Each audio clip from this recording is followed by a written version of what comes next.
was one of her central promises on the campaign trail to bring down the cost of housing in Massachusetts. And now Governor Maura Healey is launching her first major push to do so since taking office. And it has a major price tag, more than $4 billion.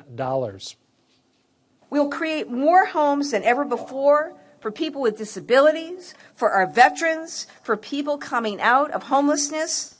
If passed, Healey estimates the plan would lead to the production of 40,000 new homes, more than half of which would be for low and middle income households. The bill also includes nearly 30 policy changes, including a statewide zoning law change, a new Office of Fair Housing, and a huge investment in public housing. Joining me to discuss are Kanson-Benanav, the Executive Director of Abundant Housing Massachusetts, Dr. Charles Homer, a member of the strategy team for the Greater Boston Interfaith Organization, and GBH News State House reporter Katie Lannan. Good to see you all, and thanks for being here. So, Jesse, I know that your group, among other things, is especially excited about the governor's provision involving accessory dwelling units. For people who might need to get caught up, what are accessory dwelling units, and what does the governor want to do with them? So accessory dwelling units, or sometimes called granny flats or in-law apartments, are extra units that a homeowner can build on their property, sometimes in the building or in the backyard. What the governor is proposing to do in this bond bill is legalize accessory dwelling units by right, which means without special zoning permits, in every community across the state of Massachusetts. And tell me if I've got this right. There's a lot of details to keep track of here. I believe she said that could lead to 8,000 units being constructed. Yeah, I think that's the number that she's estimated. We're hoping that we could get it to even more. I think ADUs are a real important part of the puzzle here to address our extreme housing shortage in Massachusetts. Why are they an important part? We need every tool that we can get in the toolkit in order to address the shortage of nearly 200,000 homes, if not more, that we're facing in Massachusetts. We've done really important things like the MBTA Communities Act, which does mandate multifamily zoning near transit, allowing apartment buildings near transit around the greater Boston area. But that only touches the Boston area, greater Boston area. We need to make sure that every community across the state is doing what it can do in order to build the homes that current and future Massachusetts residents need. Building backyard or in-law apartments is one important strategy because it allows homeowners to build these units in a way that helps them perhaps generate some income, give homes to family members with a disability. And a little bit cheaper. And they're a little bit cheaper to build. I should mention, just for the record, that as you know, as all of you know, not everyone is thrilled about the accessory dwelling unit provision. I want to roll a statement from the Mass Municipal Association, which came out and said in its write-up of the governor's bill, the Mass Municipal Association is opposed to this potential preemption of local zoning decision-making and will be raising these concerns as the bill makes its way through the legislative process. Katie, we'll get to that with you in a little bit. Charles Homer, my sense is that your organization is excited about a couple other pieces of the governor's bill. What are they? Yeah, thank you very much. Such a pleasure to be here. Yes, we're very excited about two particular parts of the bill that were done. One was the very substantial investment in addressing the needs of public housing. So Massachusetts is one of only 4 states in the country that has its own state-owned public housing, but unfortunately the state has not invested in that for many, many decades. There are about 43,000 units of public housing. There are over 70,000 elderly, disabled, and young, very low-income families that live in that housing. The condition has deteriorated terribly. I'm a pediatrician by training, and I would not allow, or I would not want any of my children or family members to live in the conditions with mold, with rats, and asbestos and lead running throughout. So she's proposing to invest $1.6 billion over the next 5 years, which is more than 2.5 times what had been in the bond bill 5 years ago. That's a lot of money. So that's one component, and again, we're thrilled about that. And what's the other component? The other is the real estate transfer fee. It enables local towns or cities that want to implement a tax or a fee on high-end real estate transactions over $1 million that they could then add a fee between 0.5% and 2% that would go to create to the affordable housing trusts within those communities. That sounds very complicated, but basically additional. It's pretty straightforward. It's additional funds that would be available that could be used to build new affordable housing, could also be used for first-time homeowners, can actually also be used to address the needs of public housing in those communities. So it's a great tool that will provide substantial resources for those communities. As I did a moment ago, I want to note that people are already voicing opposition to that piece, as well as others. Here's a statement from Greg Vassell, the CEO of the Greater Boston Real Estate Board. He said, "We applaud the Healey-Driscoll administration for taking bold action to address the state's crippling housing crisis, but we have deep concerns about the inclusion of a sales tax on real estate.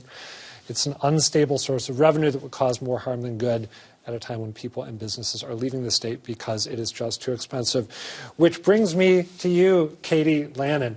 Where does the legislature sit on the various issues? I'm asking you to generalize about a huge body with a whole bunch of different members, but when it comes to accessory dwelling units, the transfer tax, the investment of money in public housing, is there any sense of where the legislature is on those?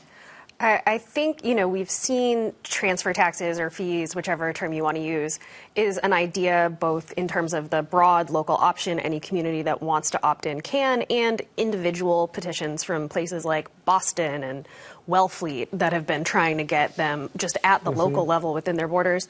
The legislature has been pretty cool to that. Those bills have been filed for years, and they haven't advanced. Well, they've advanced, but they haven't become law. Yeah. And ditto as well, accessory dwelling units is something that in some of the suburbs and even cities like Lowell have been having a really contentious fight over trying to pass an ADU ordinance. So I think this is going to be one of the bills where you do see different lawmakers representing different parts of the state having really different feelings. Of course, that's if by the time this bill makes it to a vote in either branch, that those pieces are still in there, right? They could be carved out along the way. More things could be added in, but there's somewhere more than 24 policy proposals in here. So there's going to be a lot for lawmakers to chew on. And then there's a question of if they agree that $4 billion, it's over 5 years, it's not as at once.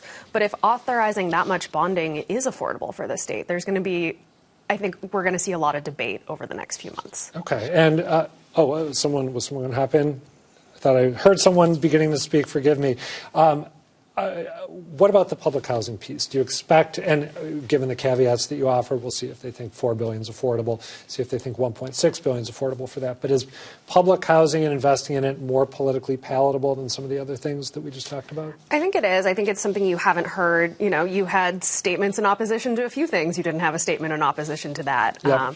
I think that's something that, part of the reason Governor Healey attached policies to a bond bill is because bond bills typically pass. These, reauthorizations are necessary. They're usually pretty popular investments, and that can be a way to kind of get a policy through rather than filing it as standalone legislation. That makes sense. Jesse, your group and others had backed a big housing bill called an Act to Promote YIMBY, Yes in My Backyard.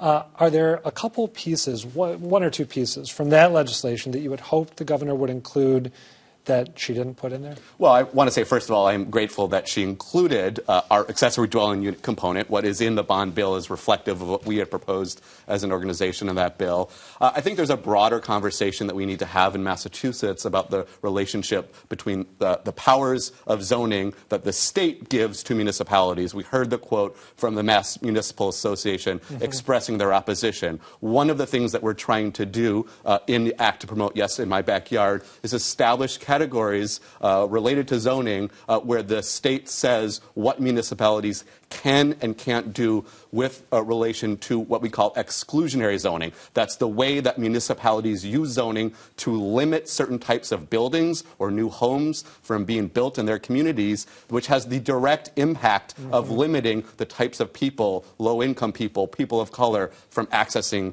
their communities. Families, Massachusetts, right, in some families, cases. exactly. Massachusetts, because because of the powers that the state has given to municipalities to make broad decisions around zoning, is now more segregated by race and class today than we were 30 years ago. And that's because organizations like Mass Municipal Association are fighting to protect the power of communities to zone. So looking at zoning processes or permitting processes to allow conversions of commercial buildings to residences. There is a funding program in the bond bill, but we'd like to see that contemplated under zoning.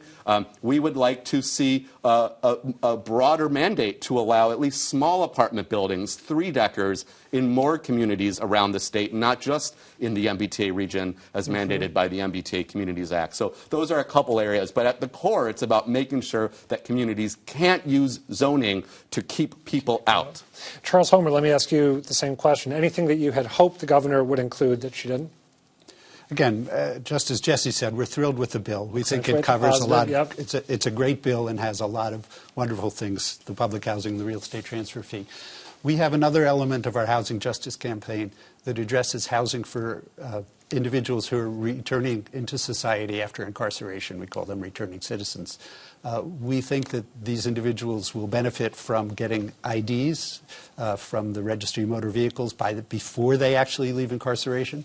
And we also would like to see those individuals getting priority alongside others for a variety of state public housing programs, including housing vouchers. So those are two bills that we'd love to see added on, as you already indicated, to this bill to pass. Those two elements, by providing housing to people leaving incarceration, we believe in Justice for Housing, which is a group that we work with, also believes will decrease the risk of recidivism of people committing additional crimes and returning to prison. So that's why we think it's so important.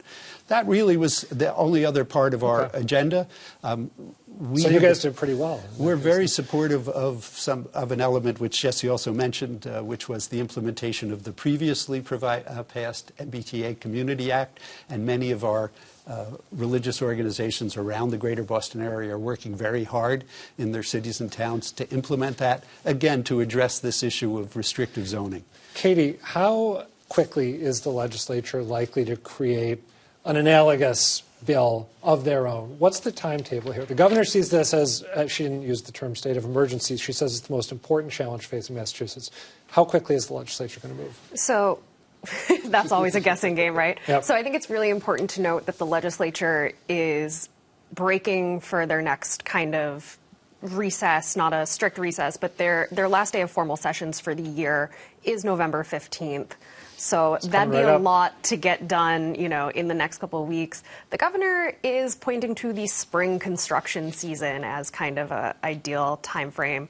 Of course, these major pieces of legislation are the ones that often take the longest for the two branches in particular, let alone within the branches, to find consensus on.